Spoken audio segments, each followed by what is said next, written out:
Tenemos entonces la primera charla de esta jornada vespertina, la tenemos a cargo del arquitecto David Barco de España. El arquitecto David Barco de España es Architect Technologist, Digital Leader, es coach de la metodología BIM y además, bueno, escribió un libro, Diario de un BIM Manager.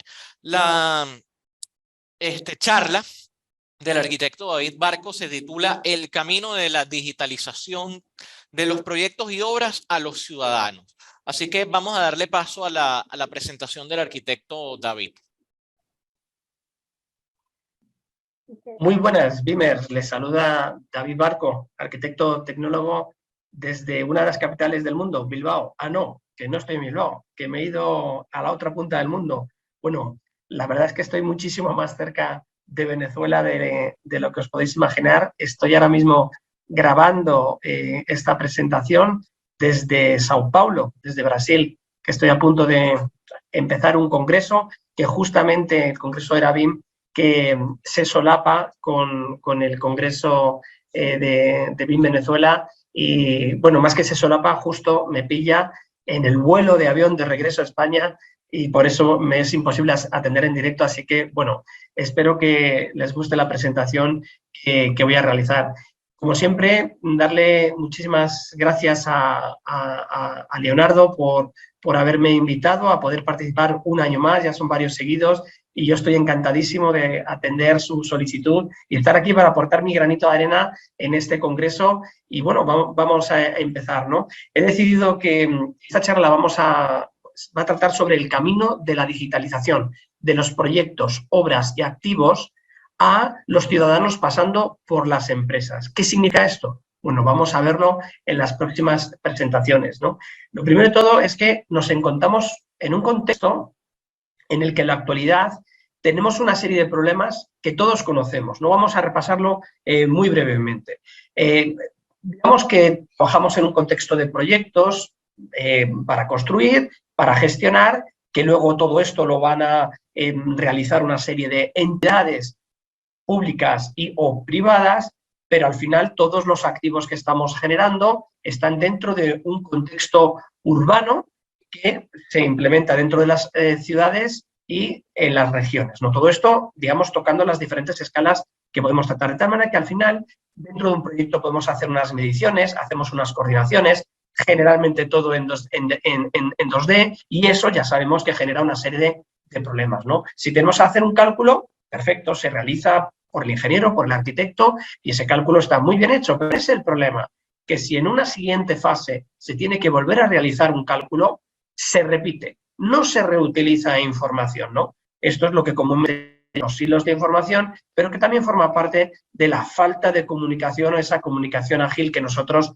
necesitamos. Continuos emails desconectados, sin trazabilidad, que no está en un entorno de datos compartidos y, por ejemplo, si pasamos a una fase de activo, pues tenemos que hacer un inventario que generalmente se hace en Excel, que generalmente se hace una persona pasando por un edificio y cuenteando uno a uno los elementos, algo bastante arcaico, que parece que es de hace 30 años, pero que se realiza a día de hoy de una forma absolutamente normal, ¿no? De nuevo, pues si hay que hacer un cálculo, pongamos, de energía en la fase de activos, se vuelve a repetir la misma tarea. Es decir, una tarea que ya se había hecho, se vuelve a realizar. ¿Y esto cuántas veces?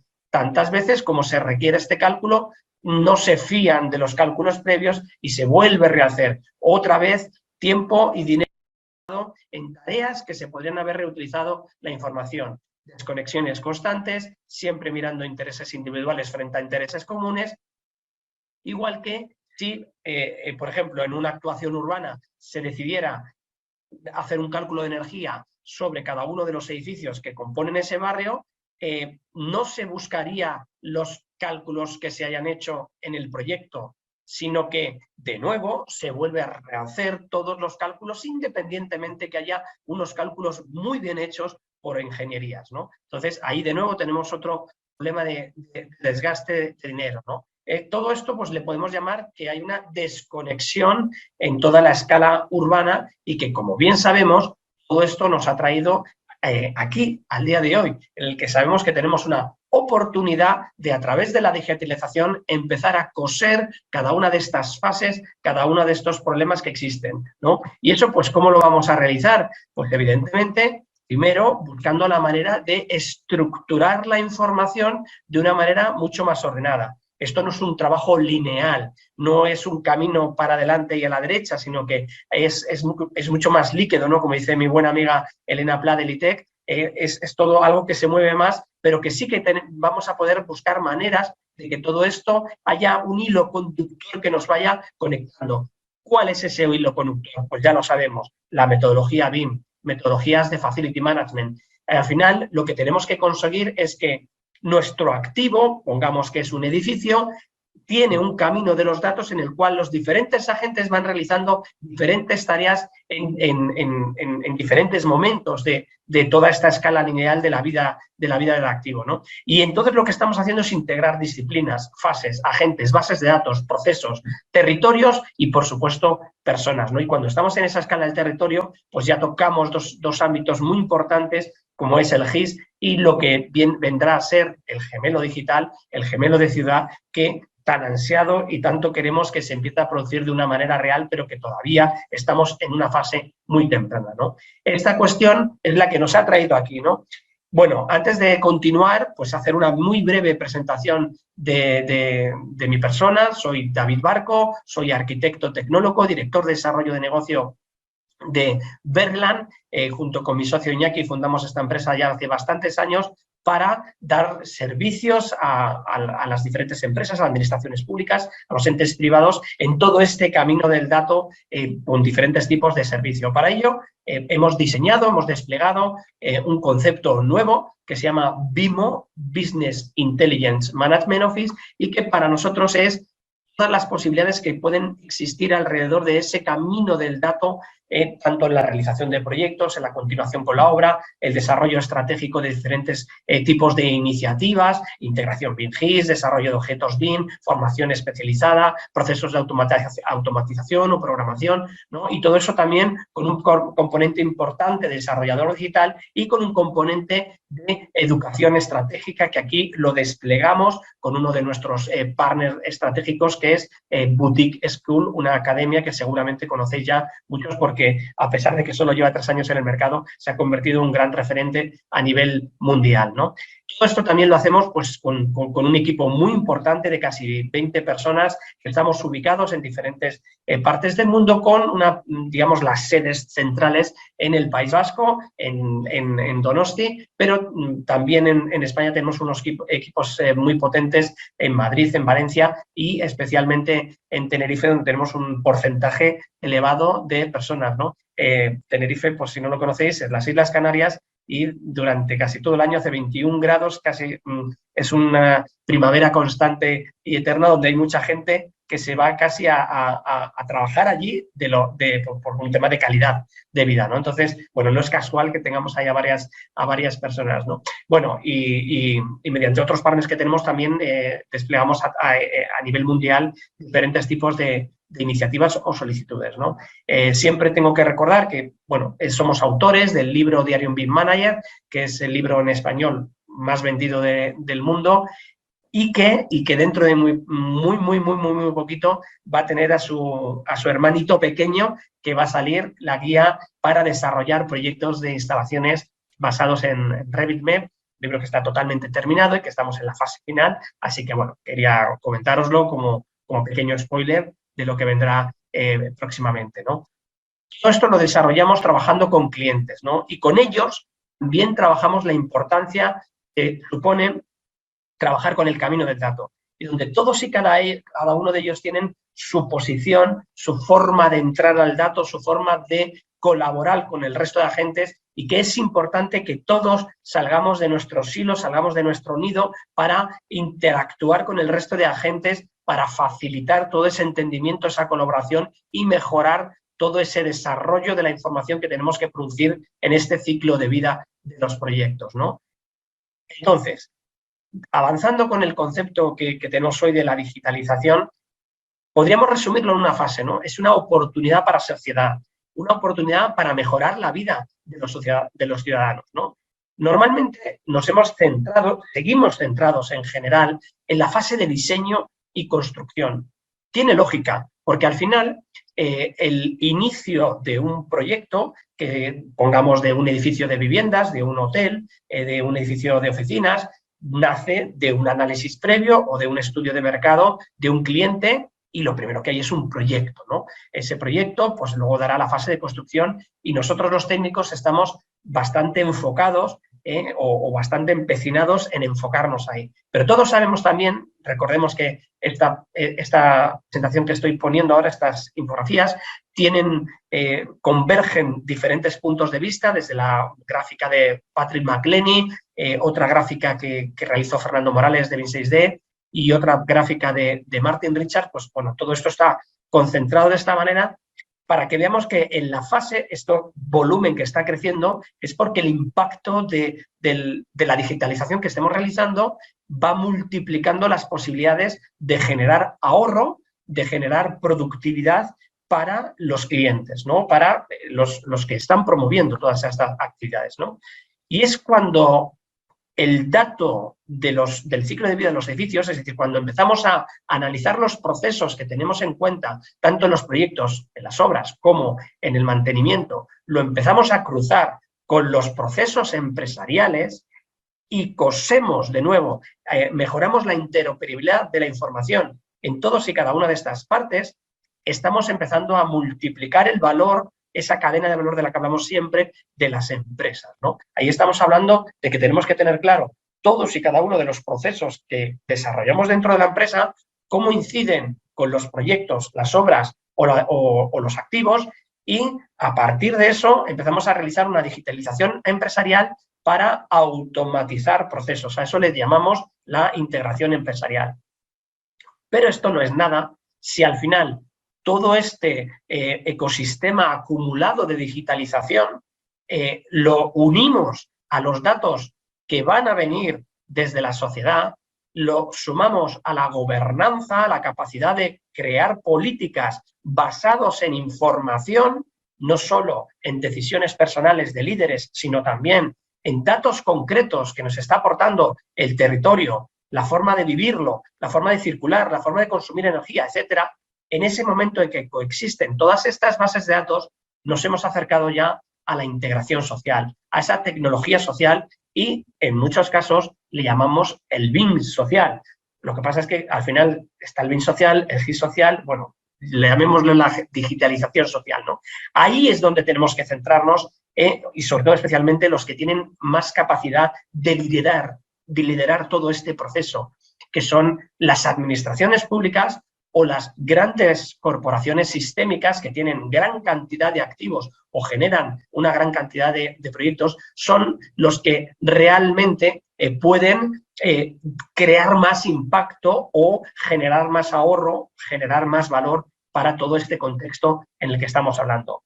Todo esto, de nuevo, pues lo podemos articular en esto que estamos denominando el camino del dato, ¿no? Y que poco a poco vamos a ver vamos a ver ejemplos prácticos de cómo podemos generar ahorro cuando integramos disciplinas dentro de los proyectos, cómo cuando coordinamos y colaboramos entre los diferentes agentes también ahorramos ahorro en esas interfaces, ¿no? Teniendo el desarrollo de la información en un Common Data Environment, estamos produciendo una optimización de la información, y todo esto va a redundar en facilitarle a los diferentes agentes una mejor comunicación, una gestión documental, un mejor diseño de los procesos, porque ahora ya tenemos sitios concretos donde vamos a saber que la información converge, y eso va a facilitar entonces la optimización de determinados procesos, y al final también la gestión del dato, usuarios y territorios, ¿no? Entonces, en este sentido, es muy importante analizar que toda la información que vamos a ir recopilando o que vamos a ir desarrollando no se produce de manera aleatoria, sino que se produce de una manera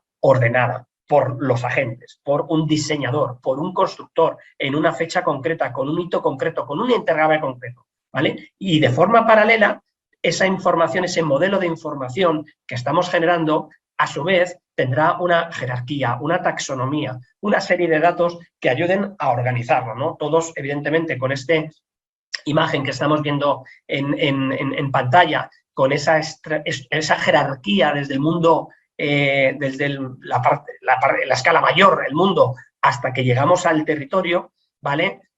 Lo mismo sucede cuando entramos dentro del edificio. Al final terminaremos llegando al objeto BIM, que es el que nos va a ayudar a ser esa pequeña pieza de Lego que va componiendo este puzzle que puede tener la escala que nosotros tengamos, ¿no? Y donde, además, el BIM y el GIS empiezan a tener una interrelación fundamental para mejorar este ciclo de vida de la información, ¿no? Y esto, además, debe de ir totalmente ligado a las políticas que se están desplegando dentro de los gobiernos. Es decir, las prioridades actuales están alineadas con los objetivos de desarrollo sostenible.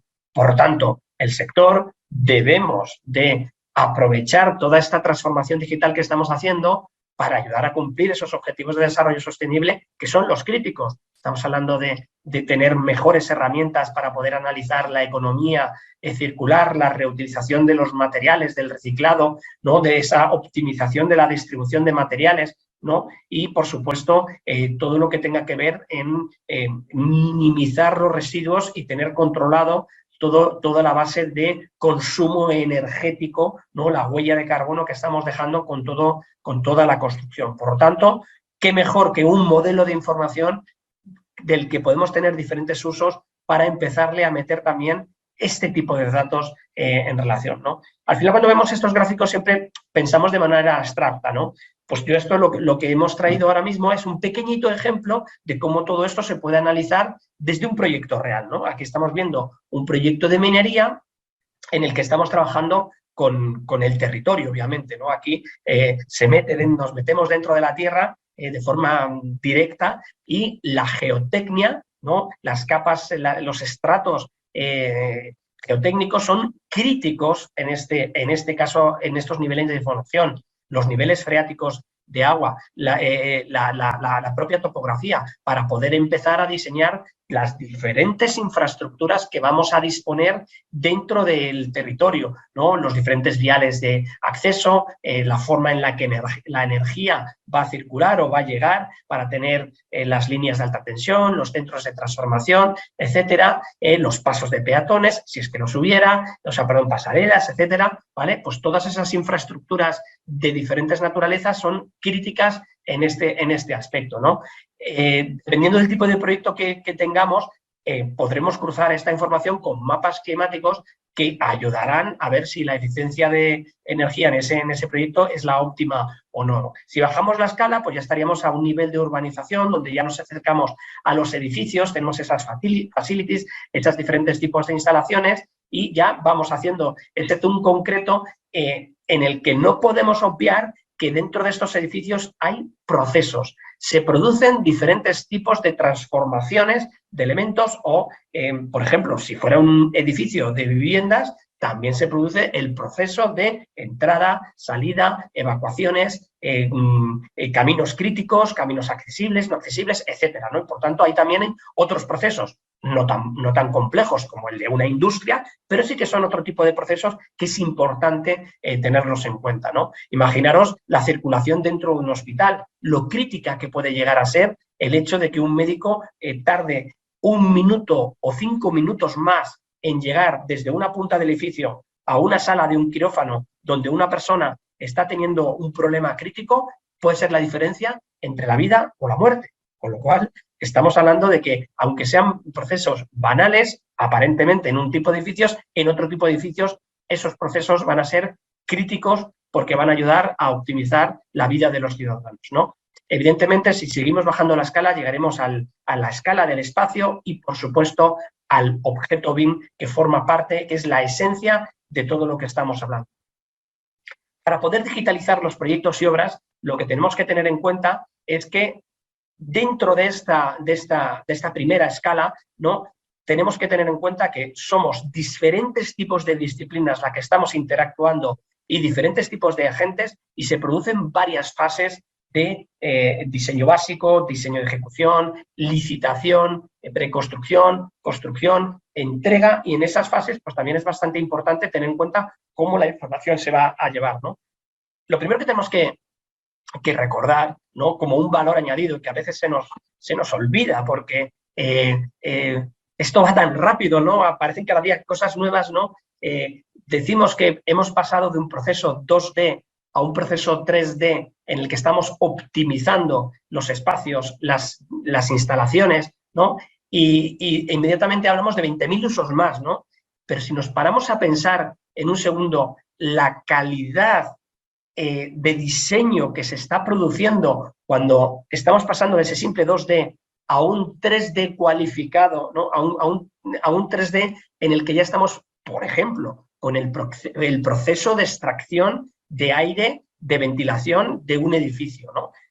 ¿Cómo está avanzando? Gracias a todo eso, los ingenieros están pudiendo tomar muchísimas decisiones mucho más optimizadas porque la calidad de la información es increíble. Y no solo eso, sino que están facilitando enormemente a los técnicos que tienen que dar las licencias el entendimiento de cómo funcionan todos estos procesos y, por lo tanto, podrán validar, podrán chequear y, por supuesto, va a ser la base para automatizar ese chequeo, ¿no? Recientemente lo veíamos en una charla de Jan Saar, del gobierno de Estonia, que tienen muchísimos de estos procesos ya digitalizados y como decían que al final todos los objetos dentro de un edificio tienen un parámetro que es físico, que es computable, que es medible y por lo tanto si ese parámetro es así se puede meter dentro de una máquina para que chequee si eso funciona sí o no. Entonces, al final, en esta fase de la digitalización, no solo estamos digitalizando procesos,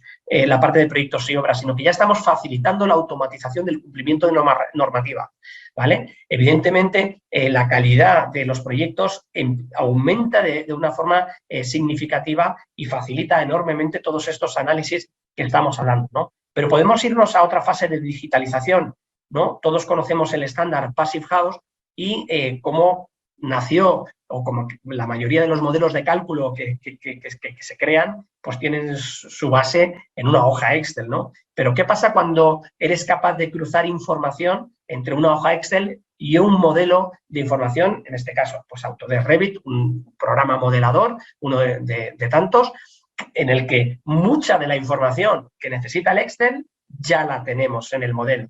Solo alguien con mucha habilidad en programación, pues lo único que tiene que hacer es cruzar las bases de datos, dónde nace el dato primario, dónde lo exporto, cómo se reutiliza, si se actualiza, cómo se actualiza, etcétera, etcétera, y de esa manera se puede generar una aplicación para que te haga un cálculo de cumplimiento de Passive House aprovechando un modelo de información y ahí es donde empezamos a eliminar problemas que estábamos viendo en esos primeros minutos, ¿no? Esos problemas de repetición de tareas. Es decir, si en un momento dado el diseño cambia por una variable del cliente o de quien corresponda, el recálculo no es volver a empezar y todo desde cero, sino que ya se va a poder reutilizar una cantidad de información realmente notable y en muchísimos casos simplemente es darle al botón de recalcular y se vuelven a actualizar los resultados, ¿no? De esa manera estamos haciendo infinitamente más eficiente todo esto.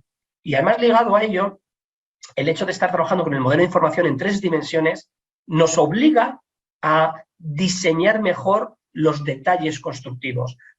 ¿Qué significa esto también? Pues que esos detalles se los vamos a poder enseñar de una manera más eficiente al constructor y va a poder entender cómo va a resolver ese proceso de construcción, ¿no? Entonces, al final, todo lo que estamos iniciando desde una parte, al final tiene múltiples variables y todas van en la misma línea de la eficiencia, ¿no? Si damos un salto a esta digitalización de procesos en la parte de proyectos, ¿no?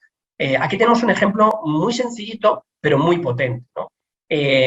Un fabricante de fachadas como Ulma, que es una entidad internacional, decide que va a hacer su catálogo de objetos BIM, ¿no? Se lo encarga a una empresa, como en este caso Berlán, a nosotros, pero en vez de pensar en yo te hago tu catálogo, ¿no? Lo que se llama el típico supermercado con todas las fachadas, una detrás de otra, ¿no? Esto que estamos viendo aquí en pantalla, ¿vale? En vez de hacerlo de una manera aislada, que es una solución factible, ¿vale? Lo que se produce es decir, no, ¿cómo podemos meter esto dentro del diseño del arquitecto para que el arquitecto no tenga que estar repitiendo o tenga que estar peleándose con un tipo de tarea tan compleja como es hacer el despiece de una fachada, ¿vale? Digo compleja porque cuando quieres hacerlo a nivel constructivo, lo es, ¿vale? No es poner unas líneas en AutoCAD que todo vale. No, estamos hablando de que hay holguras, de que hay remates de fachada, remates de ventanas, remates de cornisas, etcétera, etcétera, y eso quién sabe hacerlo, el fabricante. Entonces, lo que se persigue en este tipo de cuestiones es ayudar al diseñador de la manera más eficiente y es, de nuevo, comunicación para pedirle cómo me tiene que dar los datos. Yo necesito un muro simple de fachada, solo necesito eso, ¿vale? Si tú me das ese muro simple de fachada, yo automáticamente genero un IFC, o si tú me das un IFC mucho mejor, ¿vale? Y lo meto en una aplicación que genera todo el despiece y todas las mediciones de la subestructura, del número de paneles, etcétera, etcétera, etcétera, ya nos da todas las mediciones y además le devuelve al arquitecto un IFC con todo el despiece perfecto para incluirlo en su programa modelador y que ya se olvide de ese elemento porque ese elemento pertenece al fabricante, ¿no? Fijaros que forma más inteligente, en este caso de ULMA, también estuvo el centro Tecnalia, de solucionar todo el proceso pensando en darle el mayor valor añadido a cada una de las partes y que se pierda la menor información posible, en vez de cada uno resolver su parte por separado, ¿no? Otro ejemplo podríamos ponerlo aquí con Saltoki, ¿no? En España tenemos un problema, bueno, en España, en muchas partes del mundo, y es los programas modeladores generan unos modelos de cálculo que normalmente solo cumplen con algunas zonas geográficas del mundo. De nuevo, Autodesk Revit tiene un motor de cálculo que funciona con las RAE americana y para proyectos de esa tipología funciona perfectamente, ¿no? Pero claro, ¿qué ocurre cuando tienes que adaptar ese cálculo a un entorno local? Pues que no te vale. Puedes tener aproximaciones, ¿no? Entonces, ¿qué es lo que hace? ¿Qué es lo que se puede hacer para mejorar eso? Todos conocemos también que hay centros de investigación, universidades que han hecho estudios realmente importantes sobre optimizaciones de cálculos de sostenibilidad, de análisis energético, etcétera, etcétera, con sus propios algoritmos, etcétera, ¿no? Entonces, pues aquí de nuevo se trata de juntarles en torno a un modelo de información. Ya tenemos un modelo de información en un programa de modelado, ¿vale? Tenemos unos algoritmos óptimos que ya funcionan, por ejemplo, sobre Energy Plus, ¿vale? ¿Qué es lo que tenemos que hacer ahora? Coser de nuevo la información. Vamos a buscar la manera de que el diseño que sale de donde sale, de los programas de modelado, ¿vale? Vaya al motor de cálculo, que es Energy Plus, que es de los mejores que existen, pero vamos a buscar ese interfaz intermedio que ayude al técnico, al que de verdad sabe de cálculo energético, a validar si los espacios, si las uniones, si los puentes térmicos, si los coeficientes de transmisión térmica, etcétera, etcétera, etcétera, si todas esas variables necesarias para que pueda calcularlo, me las está dando bien el modelo, ¿no? Y que simplemente me haga una auditoría diciendo, tengo 20 parámetros, 19 están en verde, esto está ok, uno en rojo, le aviso al diseñador que por favor me ajuste este elemento. Entonces, es una manera de optimizar, digitalizar la fase de procesos para reutilizar información, optimizando los cálculos. Este es un ejemplo de BIM a BEM, Building Energy Model, ¿vale?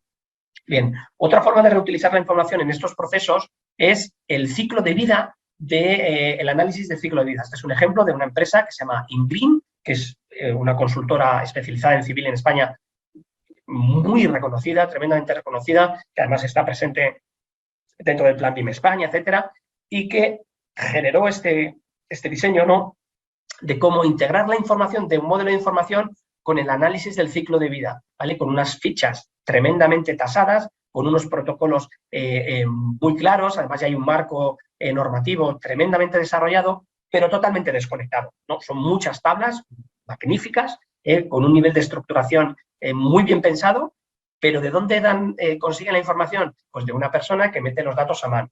¿Qué tal si conseguimos de nuevo que salgan desde el modelo, ¿no? Ellos consiguieron que una gran cantidad de información alimentara ese modelo de datos, no consiguieron el 100%, pero avanzaron para poder conseguir esta optimización de la información. Si damos el salto a la digitalización de activos, en este caso se producen otro tipo de problemáticas, generalmente son las de puesta en marcha del activo o la entrega de las build, de los documentos finales de obra, que no se hacen de manera eficiente, ¿no? En este sentido aparecen proyectos como el BIM social de Alokabide. Este no es un proyecto moderno, este es un proyecto de hace 3 años en el que una empresa de gestión de vivienda pública de activos con casi 17.000 viviendas, de las cuales 7.000 están gestionadas 100% por ellos, tiene que decidir cómo empieza a gestionar a nivel global toda esta cantidad de información, pero quiere centralizarla, quiere juntar la información que viene de proyecto, la información que necesita de la gestión de activos con los GEMAOs, y para ello, pues, ¿qué es lo que hace? Pues diseñar un protocolo, analizar todos los parámetros que necesita uno por uno y genera toda esa cascada de información. Pero para organizarlo, ¿cómo se hace? Con proyectos piloto. En esos proyectos hace dos proyectos piloto de diferentes tipologías de viviendas, se prueban con diferentes sistemas, se trabaja con COVID, se trabaja con un GEMAO IBM máximo, que no termina de funcionar para las necesidades concretas que en ese momento necesitaba Alokabide, y en un siguiente plan se rediseña toda la arquitectura de datos para buscar esa mayor eficiencia en un nuevo proyecto de investigación para tender al gemelo digital. Y en ese sentido se diseña una cadena de valor que os enseñaré a continuación. Otro ejemplo de optimización de activos es el gemelo digital de Cubic, que está diseñado por Centro Tecnológico Tecnalia, en el cual se desarrollan dentro de un edificio, se le intentan dar todos los usos que se le podrían llegar a dar, ¿no? Hasta el de investigación de comportamientos de materiales. Y para ello, ¿qué es lo que se hace? Un gemelo digital 100% con más de 3.000 sensores totalmente conectados con una SCADA, y que lo que permiten es simular todo el comportamiento real del edificio con todas las múltiples variables que pueden existir, ¿no? Este modelo, que no es muy grande, pues tiene, como decía, más de 3.000 sensores y un nivel de complejidad de las instalaciones bastante impresionante, ¿no? Pero Centro Tecnológico Tecnalia lo que ha conseguido es demostrar que todo esto, este gemelo digital, puede llegar a existir de verdad cuando hay una arquitectura de datos muy bien sustentada detrás de ello. Otro ejemplo de optimización de la parte de activos de la digitalización es juntando bases de datos, ¿no? Aquí lo podemos ver en un edificio en el que lo que se hace es juntar varias bases de datos. ¿Cuáles? Una base de datos de territorio, una base de datos de comportamiento, o sea, de tiempo, y el uso que se le está dando internamente, pues todas las estadísticas, toda la sensórica de cómo las diferentes personas que viven en el edificio utilizan los sistemas de climatización, de iluminación y demás, ¿no? ¿Y qué es lo que se propone? Pues partiendo de un modelo BIM que integra la información, que integra los sensores y que integra el software de gestión de toda esta información, lo que hace es ir corrigiendo las desviaciones que el humano no es capaz de realizar. Es decir, el humano dice, quiero poner esto a 21 grados, lo subo a 21 grados, pero él no tiene en cuenta la radiación solar que está teniendo en cuenta. El software sí tiene en cuenta esa radiación solar. Engaña al humano, le dice, sí, yo te lo voy a poner a 21, pero internamente lo está bajando a 18, porque realmente con ese incremento de energía que viene desde el exterior se cumple ese confort térmico deseado. Al final es un edificio cognitivo, ¿no? Digamos, tiene capacidad de ir decidiendo basado en datos, ¿vale? No es alguien que va inventándose las cosas, sino que siempre trabaja en una predefinición que alguien, de nuevo, un técnico, tiene que haber puesto esos estándares de confort térmico para que vayan confluyendo todas estas decisiones, ¿vale? Si vamos a la parte de digitalización empresarial, de nuevo, aquí seguimos sumando capas tecnológicas o capas de información, ¿no? Y aquí los procesos son críticos, ¿no?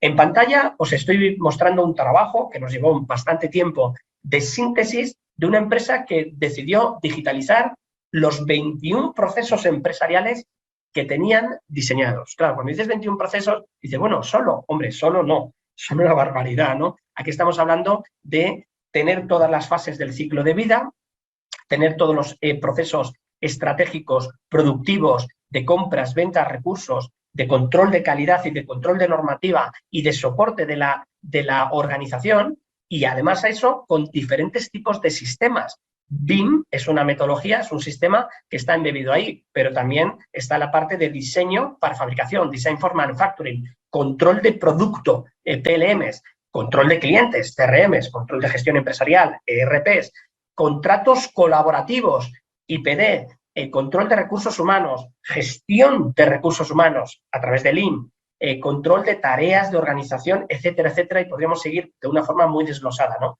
¿Qué es lo que propone esta empresa?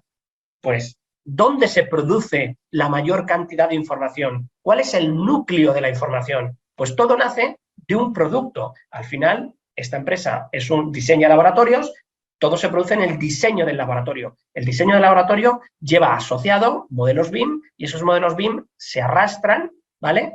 Como un documento que lo arrastras en pantalla de copiar de un sitio a otro, pues lo mismo, lo arrastras a un programa y con esa simple acción estás desencadenando los diferentes procesos que estén relacionados con los objetos que tú has puesto ahí. Es decir, que si tú ahí tenías ya un muro que tiene unas subestructuras metálicas, cuando arrastras eso estás diciendo, oye, esto se pone en marcha, necesito estas subestructuras metálicas, voy al almacén, no hay, pues necesito fabricarlos, si hay, cuántos quedan, cuánto es necesario para cumplir con el stock, etcétera. Y todo eso son procesos que son automatizados, porque se sabe cuánto hay en stock, se sabe cuánto se tarda en fabricar, se sabe cuánto cuesta, porque también en ese material también lo tienes todo en la base de datos, y al final todo esto, ¿qué es lo que consigues? Ahorrar por cada uno de esos procesos. Y cada ahorro no es de 1 más 1, es exponencial, ¿no? Entonces, en este sentido, aquí vemos un número que es realmente importante. Este gráfico ya lo presentamos en Autodesk University del año pasado, y era que en 3 años se multiplicó por 3 los ingresos de facturación de esta empresa, ¿no? Cada uno de vosotros podéis tomar una calculadora, tomar vuestro sueldo y multiplicarlo por 3 a ver qué tal os suena. Yo creo que suena muy bien. Bueno, esto es con cifras de 2018. ¿Qué ha pasado en el 2022? Pues en el 2022 la facturación se ha multiplicado por 7 respecto a 2016.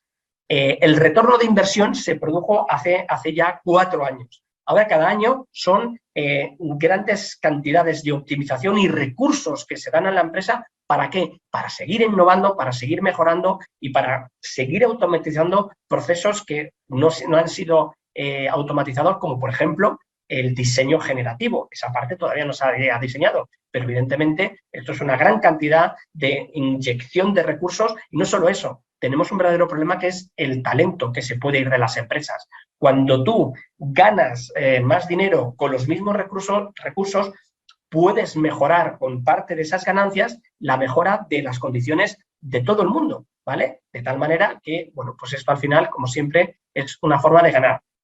Seguimos en la parte de procesos, procesos empresariales y de nuevo aquí el plan de Alokabide en esa segunda fase, en el 0 Plus, genera un proyecto nuevo que se llama Alokavici, que se basa en 3 líneas: habitar, conectar y convivir a nivel de sostenibilidad, digitalización e inclusión social. Es un proyecto tremendamente ambicioso con más de 20 empresas consultoras y todo nace de nuevo de un modelo BIM. En ese modelo BIM, que está totalmente jerarquizada la información, con toda la estructuración que ya dieron resultados los parámetros que se diseñaron en años anteriores, es la cabecera de información. Bueno, este es un activo de los diferentes activos y entonces aquí hay una cabecera. Esta cabecera que tiene datos que lanza información.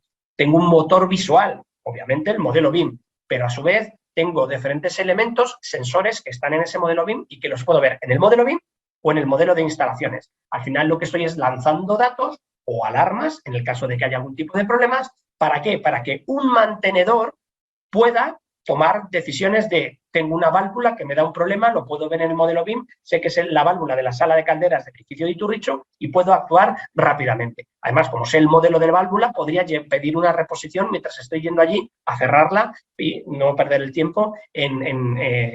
Se puede ir automatizando todas estas solicitudes. A su vez, para que el inquilino también pueda meter problemas que le van sucediendo en el día a día dentro del gestor, el Salesforce. Todo esto totalmente cosido. Y esto sube a un nivel mayor en el que cada uno de los edificios y demás se conectan con un data lake ¿no? A través de diferentes tipos de sistemas SCADA con un nivel de seguridad realmente importante y también teniendo en cuenta que todo esto tiene que estar integrado con el territorio, ¿vale? Con la parte GIS, que en este caso en el País Vasco se llama GeoEuskadi, ¿no? Y también teniendo en cuenta que todo esto también tiene que tener un componente de la parte de green building, de la parte de sostenibilidad, y es que también de ahí debe salir un pasaporte digital de eficiencia energética, ¿no?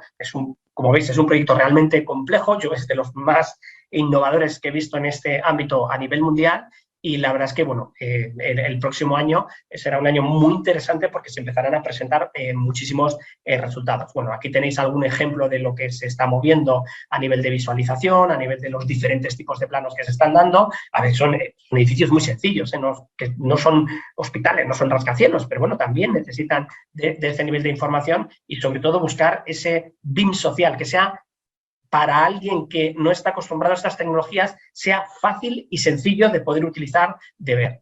Llegamos a la parte final, ¿vale? Ya me quedan pocos minutos y estamos ya en la integración social. Aquí es donde entran de lleno, como hemos dicho antes, las administraciones públicas, porque son los gestores del territorio, y las grandes corporaciones que son sistémicas, ¿no? Y donde tenemos que integrar toda esa información que nos está llegando del BIM, se cose con el GIS, y además tenemos la información que nos da los usuarios, la sensórica, los procesos de habitabilidad, de vivir de la ciudad, de utilizar la ciudad, de que se integran con las diferentes capas GIS, con las capas de energía, de redes, de comunicaciones y evidentemente también con la parte de gobernanza de datos, las nuevas leyes que deben de salir relacionadas con todo esto y que no podemos, o sea, les pedimos a los gobiernos que por favor no esperen 20 años a legislar sobre lo que ya estamos empezando a diseñar, porque siempre van retrasados, ¿no? Entonces, bueno, siempre, en general van bastante retrasados, por lo cual, por favor, que estén al día de todas estas cuestiones, porque seguramente pueden ayudar muchísimo a que todo esto se agilice y demás, ¿no? ¿Cómo? Pues poniendo parámetros, indicadores de consumo, los objetivos de desarrollo sostenible se pongan encima de la mesa y se vean cómo cruzar todo esto con las bases de datos que se están generando. ¿Ejemplos de ello? Pues tenemos de nuevo al Centro Tecnológico Tecnalia, no parece que soy un comercial de esta empresa, para nada, simplemente colaboramos mucho con ellos y conocemos muchas de sus innovaciones, siempre van 5 años o incluso más adelantados, ¿no? En el que vemos aquí cómo tienen toda la información geolocalizada con todas las infraestructuras urbanas y tienen la capacidad de integrar toda esta información con otro tipo de bases de datos abiertas y públicas, ¿no? De catastro, de rentas económicas, ¿no? De ubicaciones de hospitales, ubicaciones de escuelas, densidades de tráfico, consumos energéticos, gestión de residuos urbanos, etcétera. Al cruzar todas estas bases de datos, lo que permiten es que un legislador pueda fácilmente decidir si la ubicación de los paneles solares que estamos pensando poner en una ciudad como Vitoria es la óptima en este barrio o no. Y además en este barrio es un barrio muy necesitado, entonces podemos decir que sí, que se puede poner aquí. Además tenemos en verde todas las azoteas donde pueden ir todos esos paneles solares y coinciden con la política que quiere realizar el gestor. Entonces además se toman decisiones sensatas y basadas en datos que además son mucho más fáciles de explicar a la ciudadanía porque encima tienen este componente visual que hace que cualquiera podamos entender que verde es que está bien y rojo pues que no está bien, ¿no? Pero que detrás hay una lógica de datos que sustenta todas estas decisiones, ¿no? En esta línea están apareciendo nuevas soluciones sociales. Esta es Urbim, ¿no? Que está liderada por una muy buena compañera que se llama María Pascual y que lleva muy poco en el mercado y que yo os invito a que la conozcáis en profundidad y que recoge muchísimas de las líneas de trabajo de convergencias de datos, de gestión de activos a escala urbana, integración BIM con diferentes bases de datos para toma de decisiones de gestores o grandes administraciones públicas, ¿no? Un clásico que aunque ya lleve mucho tiempo no deja de estar a la vanguardia en esta convergencia de esta inteligencia social de la que estamos hablando es BIM 6D con Fernando Morales al frente, que se adelantó bastantes años en las soluciones y que tiene una visión de ciudad y de integración que es absolutamente envidiable, ¿no? Y desde aquí, pues bueno, agradecerle toda esa desarrollo que realizan porque al final no dejan de ser los que van delante y nos enseñan, nos ponen mucha luz en muchos caminos que son muy complejos. Y si encima además hacen todos estos gráficos que lo dejan claro, o sea, que hacen que lo complejo sea sencillo de explicar, pues bueno, también lo agradecemos. Yo apuntároslo, BIM 6D, que tiene esa herramienta Power BIM, que es bastante interesante, ¿no? Y termino, después de haber visto proyectos muy complejos, ¿no?, con algo muy sencillo. Un pueblo de menos de 100 habitantes, ¿vale? Un pueblo en el que estamos hablando, en el que con un presupuesto muy bajo se ha hecho un gemelo digital, se está generando un gemelo digital a través del esfuerzo de dos técnicos muy dedicados y con mucha profesionalidad, liderados por Carlos Guillermo Ramírez. Se hizo un escaneado de todo el pueblo, se mapeó con bases topográficas, se ha mapeado con bases de patrimonio de la humanidad, porque es un pueblo protegido, y se están generando todos los inventarios, y a partir de ahora cada rehabilitación que se produce en el pueblo ya se hace con un modelo de información en BIM, y que ayuda a que todos estos procesos que necesitamos que vayan convergiendo lo hagan de una manera sencilla. No necesitamos proyectos espectaculares, gigantescos, de estadios de fútbol, de hospitales, para ver cómo todas estas cuestiones se pueden realizar, sino que gente con mucha voluntad y con pocos recursos es capaz de hacer esta convergencia de digitalización desde el proyecto y obra hasta la parte social. Unas conclusiones finales para cerrar, ¿no? Yo creo que es importante que todos tengamos en cuenta cuando trabajemos que estamos en el ciclo de vida, ¿vale? Y que tenemos que analizar el macro y micro, no solo quedarnos en la parte que estemos trabajando, sino en cómo se enlaza la diferente cadena de valor, integrando personas, disciplinas, procesos, sistemas, ¿no? Donde las administraciones públicas tienen una enorme responsabilidad de liderar el cambio y tener esa cara pública que empuje, creando y que ayude, aplicando, formándose internamente, creando normas, creando legislación que nos ayude, ¿no?, para obtener y llegar a tener el control de todos esos objetivos ligados con el desarrollo sostenible, ¿no?, mediante indicadores de todas estas bases de datos cruzadas, ¿no? Así estamos viendo, esto es un fin social, ¿no? Estamos viendo cómo el BIM tiene ese carácter de visión, de integrar los datos, el ciclo de vida hacia el ciudadano, ¿no? Y todas estas integraciones lo que van a traer son grandes recursos para poder hacer más y mejores políticas, ¿no? Y a mí me gusta, últimamente estoy resumiendo con esta frase, ¿no?, que dice que ser un buen gestor es optimizar los recursos públicos, y con la transformación digital estamos invirtiendo en la sostenibilidad de las próximas generaciones. Muchas gracias, y de nuevo gracias a Leonardo y a BIM Venezuela por permitirme estar aquí un año más.